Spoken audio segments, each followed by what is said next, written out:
ایک دو اور باتیں کرنے کے بعد فاطمہ آف لائن ہوئی تو وہ بھی موبائل کو سائڈ پہ کرتی دوپہر کی نماز پڑھنے کے لیے واش روم کی طرف چلی گئی وضو کرنے۔ 15 منٹ کی نماز آدھے گھنٹے میں ادا کرنے کے بعد وہ باہر آئی جہاں اس کی دادی کوئی رسالہ پڑھ رہی تھی۔ دادی میں پھپھو کی طرف جا رہی ہوں، محمل نے مبینہ بیگم کے پاس بیٹھ کر کہا۔ اس کے والدین کا انتقال کچھ سال پہلے ہو گیا تھا، جس کے بعد وہ اپنی دادی کے پاس رہتی تھی جنہوں نے اس کی ہر خواہش پوری کی تھی۔ روز روز مت جایا کرو، مبینہ بیگم نے کہا۔ روز روز کہاں، پرسوں گئی تھی اور آج جانے والی ہوں، محمل نے منہ بسورتے ہوئے کہا۔ ہاں، وہاں ایک عدد تمہارا منگیتر بھی رہتا ہے، اس لیے ٹھیک نہیں لگتا وہاں جانا، مبینہ بیگم نے رسانیت سے کہا۔ محمل کی منگنی 2 سال پہلے ہوئی تھی، اس کی پھپھو کا بیٹا تھا ارسلان، جو اس کی محبت کا دعوے دار تھا، اور ارسلان کی مرضی سے یہ رشتہ ہوا تھا۔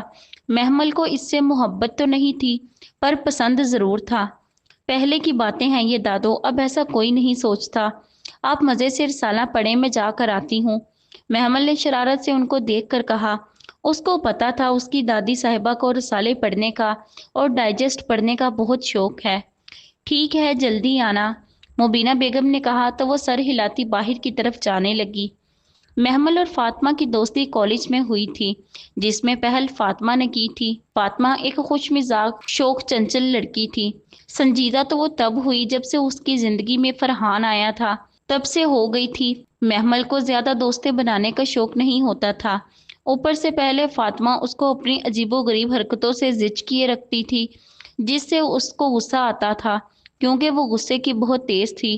فاطمہ کو اس سے غصہ میں ڈر بھی لگتا تھا، مگر باز پھر بھی نہیں آتی تھی۔ جب موقع ملتا محمل کو غصے سے لال کر جاتی، کیونکہ اس کو بس محمل سے دوستی کرنی تھی۔ زچ اس لیے کرتی کہ اگر گھی سیدھی انگلی سے نہ نکلے، انگلی ٹیڑھی کرنی چاہیے۔ مطلب جب اس نے ڈائریکٹ محمل کے سامنے دوستی کا ہاتھ بڑھایا تھا تو اس نے کوئی خاص رسپانس نہیں دیا تھا، کیونکہ اس کی 2 فرینڈز تھی اسکول کی جس کے ساتھ ان کا بہت اچھا وقت گزرتا تھا۔ ان کے علاوہ وہ کسی اور پہ دوستی کے لحاظ سے یقین نہیں کرتی تھی۔ پر فاطمہ بھی اپنے نام کی ایک تھی، اپنی منوا کر ہی دم لیا، پر ان کا رابطہ اب فون تک محدود ہو گیا تھا۔ فاطمہ کی فیملی اسلام آباد سے لاہور شفٹ ہو گئی تھی، جس سے اب بہت سال ہو گئے تھے ان کو ملے ہوئے۔ فاطمہ کا اسلام آباد آنا مشکل تھا، پر ان کی دوستی میں کوئی دراڑ نہیں آئی تھی، بلکہ وقت کے ساتھ ساتھ مضبوط ہو گئی تھی۔ محمل اپنی پھپھو کے گھر آئی تو اس کی پھپھو ملازمہ کے سامنے کھڑی ہوتی صفائی کروا رہی تھی۔ السلام علیکم پھپھو، محمل نے ان کے پاس آتے سلام کیا۔ وعلیکم السلام، ناہید بیگم نے جواب دیا۔ فردوس ہے گھر پہ؟ محمل نے اپنی کزن کا پوچھا۔ نہیں، وہ تو مارکیٹ تک گئی ہے، تم بیٹھو میں آتی ہوں، یہ کچھ کام نپٹا کر، ناہید بیگم نے کہا تو محمل نے اس بات میں سر ہلایا۔ محمل تم کب آئی؟ ارسلان لاؤنج میں محمل کو بیٹھا دیکھا تو اس کے پاس آتا ہوا بولا۔ بس کچھ دیر پہلے، محمل نے بتایا۔ کل کا کیا پروگرام ہے؟ ارسلان نے پوچھا۔ کوئی خاص نہیں، تم کیوں پوچھ رہے ہو؟ محمل نے بتانے کے بعد سوال کیا۔ وہ اس لیے کہ کل ہم پھر گھومنے جائیں گے، بہت دنوں سے ایک دوسرے کے ساتھ وقت بھی نہیں گزارا، ارسلان نے کہا۔ کہہ تو تم ٹھیک رہے ہو، دیکھتے ہیں پھر کل، محمل نے نیم رضامند ہو کر کہا۔ یہ منظر ڈائننگ ہال کا تھا، جہاں کی سربراہی کرسی پر التمش عالم بیٹھے تھے اور ان کے دائیں بائیں 2 جوان بیٹے بیٹھے تھے جن کی عمریں 30-32 کے درمیان تھیں، اور ان کے ساتھ ان کی زوجہ محترمہ تھیں۔ تیسرے نمبر پہ ان کی 20 سالہ بیٹی سجل بیٹھی تھی، جبکہ 2 کرسیاں خالی تھیں، ایک التمش عالم کی زوجہ بیگم کی تو دوسری ان کے تیسرے بیٹے کی جس کا نام ماہویر عالم تھا۔ ویر کہاں ہے؟ اس کو بلاؤ، التمش عالم اپنے ازلی روب دار آواز میں پیچھے کھڑے ملازم سے بولے، جس پہ وہ سر کو خم دیتا وہاں سے باہر چلا گیا۔ بابا صاحب وہ نہیں آئے گا، خواہ مخواہ صبح صبح بحث ہوگی، التمش عالم کا بڑا بیٹا شمس عالم نے کہا۔ کیوں نہیں آئے گا؟ کیا وہ اس حویلی کی روایت کو بھول گیا ہے کہ صبح کا ناشتہ ہم سب ساتھ مل کر کرتے ہیں؟ التمش عالم سخت لہجے میں بولے۔ بھول گیا ہے یا نہیں، پر وہ نہیں آئے گا، اس لیے آپ اپنا ناشتہ شروع کریں، پھر ہم نے زمینوں پہ بھی نکلنا ہے۔ ماجد عالم ان کا دوسرا بیٹا ان کے ہاتھ پہ ہاتھ رکھ کر کہنے لگا، جبکہ رامین شمس عالم کی بیگم اور نرمین ماجد عالم کی بیگم خاموش بیٹھی تھیں۔ رامین اور نرمین آپس میں بہنیں تھیں۔ صاحب چھوٹے صاحب دروازہ نہیں کھول رہے۔ ملازم سر جھکا کر مؤدب انداز میں بولا، جس پہ سب گہری سانس بھر کر رہ گئے۔ دیکھتا ہوں کیسے نہیں کھولتا دروازہ۔ التمش عالم جلال میں آتے اپنی جگہ سے اٹھ کھڑے ہوئے۔ ان کو اٹھتا دیکھ کر باقی سب بھی احتراماً اٹھ کھڑے ہوئے۔ التمش عالم سب کو نظر انداز کرتے ڈائننگ ہال سے نکل گئے۔ ان کا ارادہ اب اپنے چھوٹے سپوت کی طرف جانے کا تھا، جس نے ان کا سکون خراب کر رکھا تھا۔ راہداری میں آتے سب کمروں کے سامنے سے گزر کر وہ ایک دروازے کے پاس رک کر دروازے پر دستک دینے لگے۔ ایک بار، دو بار، بار بار، مگر اندر سے کوئی جواب نہیں ملا۔ باقی سب سیڑھیوں کے وسط میں کھڑے تھے۔ شمس عالم نے ملازم کو اشارہ کیا تو وہ کچھ دیر میں ڈپلیکیٹ چابی لے کر آیا۔ شمس عالم وہ لیتا، التمش عالم کے ساتھ کھڑا ہوتا، دروازے کا لاک کھولنے لگا۔ چڑ کی آواز سے دروازہ کھلتا چلا گیا۔ التمش عالم شمس کو باہر رہنے کا اشارہ کرتے خود بھاری قدموں کے ساتھ اندر داخل ہوئے، جہاں ہر چیز نفاست سے موجود تھی۔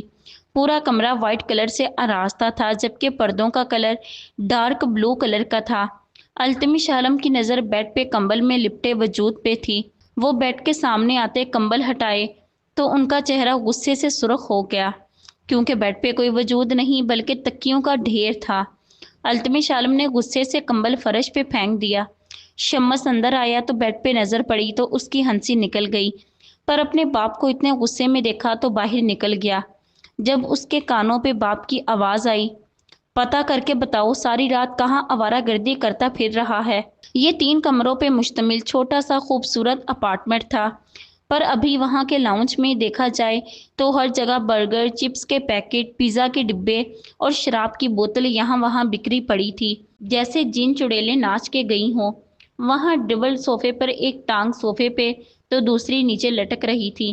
کوئی وجود اوندا منہ لیتا ہوا تھا۔ ایک سائڈ پہ کارپٹ پہ بھی ایک لڑکا سویا ہوا تھا، ساتھ میں کچھ دوری پہ دوسرا لڑکا بھی تھا، اور ایک سنگل صوفے پہ تھا جہاں ایک اور لڑکا موبائل ہاتھ میں لیے کال پہ بات کرنے میں مصروف تھا۔ ویر، طاہر، نادر، اٹھ جاؤ، دوپہر کے 3 بجنے والے ہیں۔ صوفے پہ بیٹھا لڑکا موبائل سائڈ پہ کرتا ان سب کو جگانے لگا۔ 10-15 منٹ مشقت کے بعد انہوں نے اٹھنے کی زحمت کی۔ میرے لیے لیمو پانی لے کر آؤ، سر درد سے پھٹا جا رہا ہے۔ ماویر کسمکسا کر اٹھتا حکمیہ انداز میں جنید سے بولا، اور پیو 2-3-4 بوتلیں شراب کی۔ جنید بڑبڑاتا اٹھ گیا، تیرے گھر سے 50 کالز آ چکی ہیں مجھ کو۔ طاہر نے اپنا فون چیک کیا تو ماویر سے کہا، اور مجھے 70 کالز آ چکی ہیں تیرے بڑے بھائی کی۔ نادر بھی حیرت سے بولا، جس پہ ماویر نے بیزاریت سے تاثرات چہرے پہ سجائے۔ کال بیک کر کے بتاؤ میں زندہ ہوں۔ ماویر اپنا فون ہاتھ میں لیتا بولا، یہ پکڑو اپنا لیمو کا پانی۔ جنید گلاس ماویر کے سامنے کرتا بولا، اپنا فون چیک کرنا۔ ماویر نے گلاس پکڑ کر کہا، کیا چیک کروں؟ صبح سے لے کر 500 دفعہ تمہارے گھر سے کالز آ چکی ہیں، جس سے میری نیند خراب ہوئی۔ اپنے گھر والوں کو بتا کر آیا کرو، ایسے پریشان ہوتے ہیں جیسے ایک سالہ بچہ گھر سے باہر گیا ہو۔ جنید نے اکتاہٹ بھرے لہجے میں کہا، اب ان کو پریشان ہونے کی عادت ہے تو میں کیا کہہ سکتا ہوں؟ ماویر کندھے اچکا کر بے نیازی سے بولا، جو لوگ آپ کے لیے پریشان ہوں اور فکر مندی ظاہر کریں ان کی قدر کرنی چاہیے، کیونکہ ایسے رشتے کم لوگوں کو میسر ہوتے ہیں، اس لیے بہتر ہے وقت پہ ان کی قدر کرنی چاہیے، بعد میں جو ہو وہ قدر نہیں بلکہ پچھتاوا ہوتا ہے۔ جنید نے سنجیدگی سے کہا، صبح صبح میں تمہارے لیکچر سننے کے موڈ میں نہیں۔ ماویر نے بیزاری سے کہا، صبح صبح؟ جنید صدمے کی حالت میں بولا، صبح صبح کا وقت نہیں ہے ویر، دوپہر کے 3 بج گئے ہیں۔ جنید نے اس کو معلومات فراہم کی، میں تو اب اٹھا ہوں اس لیے میرے لیے صبح کا وقت ہے۔ ماویر اپنی جگہ سے کھڑا ہوتا بولا، آپ کے تو کیا ہی کہنے۔ طاہر نادر کے ہاتھ پہ تالی مار کر بولا، میں گھر جا رہا ہوں۔ ماویر چھلانگ مار کر صوفے سے اٹھتا ہوا بولا، انسانوں کی طرح اٹھ سکتے تھے، بندر بننا ضروری تھا؟ جنید جو اس کے بہت پاس کھڑا تھا، ماویر کے ایسا کرنے سے اس کی لات جنید کے سینے پہ لگی تھی، تبھی جل بھن کر اپنا سینہ سہلا کر بولا، تمہیں بڑا پتہ ہے بندروں کا، لگتا ہے پہلے بہت اچھا وقت گزرا ہے ان کے ساتھ۔ ماویر دل جلانے کی مسکراہٹ چہرے پہ سجا کر بولا، فضول مت بکو۔ جنید نے گھور کر کہا،